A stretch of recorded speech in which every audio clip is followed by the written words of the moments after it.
Facebook friends को मोनिका संजीवनी का नमस्कार। और मेरे फेसबुक पेज जनता बोल पोल खोल और मेरे यूट्यूब चैनल जनता बोल पोल खोल में आप सबका स्वागत है। मेरे फेसबुक फ्रेंड्स, स्वतंत्रता दिवस की आप सबको हार्दिक शुभकामनाएं। जैसा कि आप सभी जानते हैं कि 15 अगस्त सन 1947 को हम आज़ाद तो हुए, मगर असमानताओं और भ्रष्टाचार जैसी समस्याओं से हम आज तक जूझते आ रहे हैं। मेरे फेसबुक व्यूवर्स, आज़ादी के इस उत्सव को सार्थक बनाने के लिए जहां एक तरफ समाज और शासन व्यवस्था को मिलकर ईमानदारी से कार्य करने की ज़रूरत है, उससे ज़्यादा ज़रूरत जनता को अपने अधिकारों और कर्तव्यों के प्रति जागरूक रहने की ज़रूरत है। तो जिस सिलसिले में मैं आज तक आप लोगों के साथ सोशल मीडिया के माध्यम से कई लाइव के माध्यम से मैंने आप सबको जागरूक करने की कोशिश की है, और हर बार मैंने ये प्रयास किया है कि जहाँ तक हो सके एक बेहतर समाज के निर्माण में हम अपना योगदान दे पाएँ।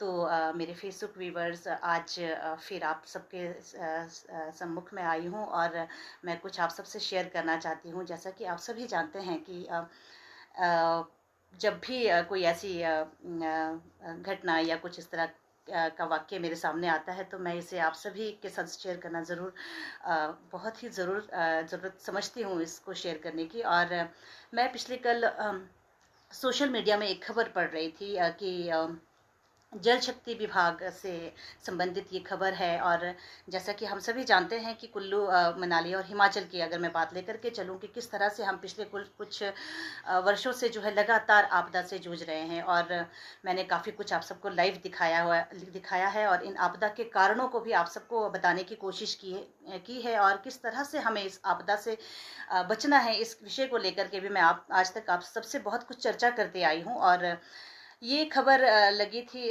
सोशल मीडिया में, और इस खबर में ये था कि जल शक्ति विभाग के जो अधिकारी हैं उन्होंने ये जानकारी दी है कि कुल्लू जिला में जो है 70 करोड़ रुपए की राशि से 11 साइटों में जो फ्लड प्रोटेक्शन का कार्य जो है वो होने जा रहा है। और इनमें से कुछ कार्य जो हैं 10 साइटों का जो कार्य है वो अक्टूबर तक पूरा भी पूरा हो जाएगा, और कुछ एक साइट में कुछ डिस्प्यूट है तो वो नहीं हो पा रहा है। तो मेरे फेसबुक व्यूवर्स, ये जो फ्लड प्रोटेक्शन का कार्य है ये मैंने आप सबको पहले भी आपको लाइव दिखाने की कोशिश की थी। उनके लिंक्स जो है मैं इन कमेंट बॉक्स में इस पोस्ट के साथ ज़रूर शेयर करूंगी। तो जो पहली बार मेरी इस वीडियो को देख रहे हैं वो ज़रूर उन्हें देखिएगा, वो तभी इस विषय को समझ पाएंगे और कितना ज़रूरी ये विषय है इस विषय में जानना।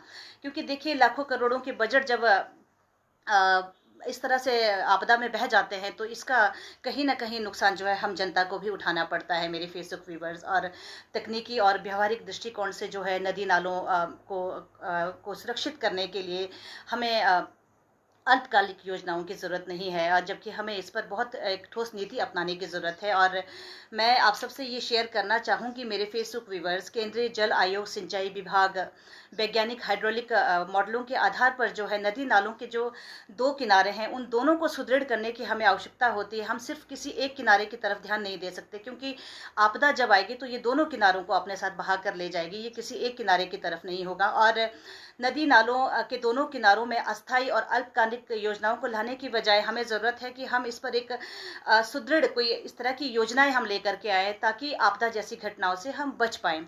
तो मेरे फेसबुक व्यूवर्स, जब हम इस तरह से इस तरह के नीतियों पर कार्य नहीं करते हैं तो हम देखते हैं कि ग्राउंड लेवल पर किस तरह का कार्य हो जाता है, और आपदा से हम लगातार जूझते आ रहे हैं मेरे फेसबुक व्यूवर्स। और जब इनकी ये मैंने खबर सुनी कि इस तरह के 70 करोड़ के बजट को ये फिर से फ्लड प्रोटेक्शन के कार्य में लगाने जा रहे हैं, तो मुझे लगा कि मैं आप सबसे ये डिस्कस ज़रूर कर लूँ और मेरे जो विचार हैं मैं आप सबके साथ ज़रूर व्यक्त कर लूँ। क्योंकि आज तक हम जो झेलते आए हैं और नदी नालों का जो हमने हश्र देखा है कुल्लू मनाली में कि कितना कुछ नदी नालों के साथ होता आ रहा है, ये भी सह रहे हैं। हम सिर्फ जनता ही हम आपदा से नहीं जूझ रहे हैं मेरे फेसबुक व्यूवर्स, नदी नाले भी आपदा से जूझ रहे हैं, क्योंकि इनके साथ भी बहुत कुछ गलत हो रहा है।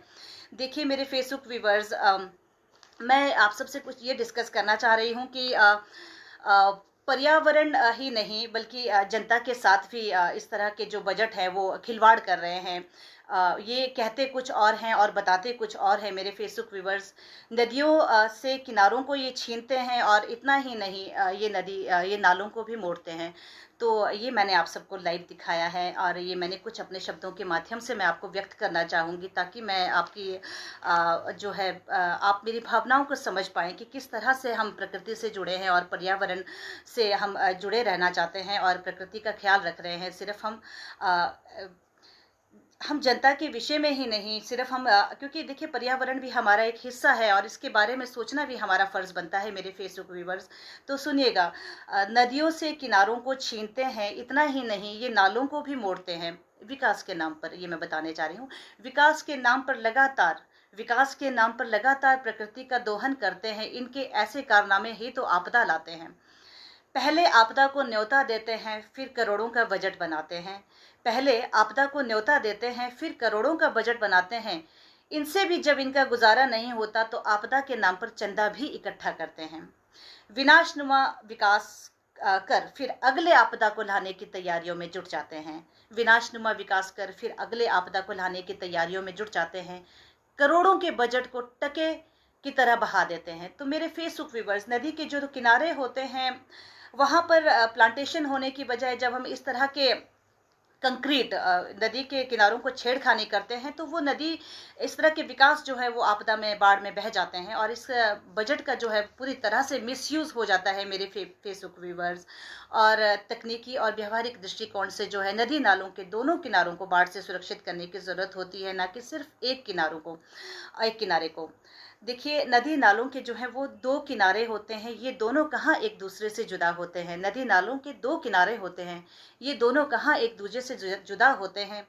नदी नालों में जब सैलाब आता है, अंधाधुंध ऐसे अंधाधुंध विकास के बाद जब नदी नालों में सैलाब आता है तो ये एक किनारों को नहीं बल्कि दोनों किनारों को बहा ले जाता है। फिर क्यों ये विभाग इस तरह से अस्थायी और अल्पकालिक योजनाएं लेकर आते हैं। फिर क्यों ये विभाग इस तरह से अस्थायी और अल्पकालिक योजनाएं लेकर के आते हैं जो सरकार के बजट को जो है आपदा में बहा कर ले जाते हैं। तो मेरे फेसबुक व्यूवर्स, हमें बहुत ज़रूरत है इस विषय में सोचने की और इस तरह के गवर्नमेंट बजट का मिसयूज़ होने से पहले देखिए हमें सोचना होगा। और ये देश के प्रधानमंत्री जो है, इस चीज़ को आकर के मैं पहले भी बता चुकी हूँ कि देश के प्रधानमंत्री इस विषय के बारे में नहीं सोचेंगे, वो इस विषय में को आकर के नहीं देखेंगे। ये हमारे गांव के प्रधान और हमारे स्थायी जो यहाँ के प्रतिनिधि हैं, ये उनका काम है कि देखना कि किस तरह का विकास जो है हमारे गांवों या शहरों के नदी नालों के आसपास होना चाहिए और हमें आपदा जैसी समस्याओं से बचना चाहिए। और मेरे फेसबुक व्यूवर्स, जहां बात आती है आपदा की तो वहां हम कोस देते हैं सेंट्रल गवर्नमेंट को भी और हिमाचल गवर्नमेंट को भी। देखिए, मुख्यमंत्री या प्रधानमंत्री इन विषयों के बारे में नहीं सोचेंगे, वो ये नहीं देखेंगे कि कहाँ क्या हो रहा है। ये सोचना हमारे जनप्रतिनिधियों का, स्थानीय जनप्रतिनिधियों का काम है और ये देखना कि किस तरह का विकास जो है यहाँ पे होना चाहिए और किस तरह से जो हमें इस तरह के अस्थायी विकास को रोकना होगा और स्थायी कुछ इस तरह से समाधान ढूंढना होगा और आपदा से बचना होगा मेरे फेसबुक व्यूवर्स। तो मैं उम्मीद करती हूँ कि आज का दिन आप सबके लिए शुभ हो और आज़ादी को हम सही मायने में मना पाएँ और इस आज़ादी को सार्थक बनाने के लिए जो है हम एक बेहतर समाज के निर्माण में अपना पूरा योगदान रहें और जागरूक रहें। Thank you so much viewers, thank you.